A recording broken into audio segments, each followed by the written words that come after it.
এদিকে নাতনির জন্মে আশাভঙ্গ হলো শাশুড়ির। চোখের জল ফেলে আমায় গালি দিল, হতভাগী, পোড়া কপালি, আবাগী বলে। মঙ্গলা ধাইও যেন অপ্রস্তুত হলেন। সত্যি ছেলে হলে মুখ থাকতো তার, দাবি একটু বেশি করতে পারতেন। যৎসামান্য পাওনা নিয়ে নিঃশব্দে চলে গেলেন।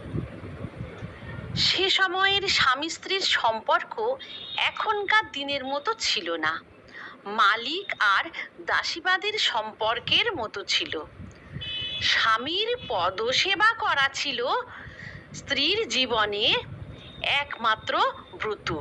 সে স্বামী যতই প্রবঞ্চক, দুশ্চরিত্র কিংবা অত্যাচারী হোক না কেন, স্ত্রীকে তার ধর্ম পালন করে যেতে হতো আমৃত্যু।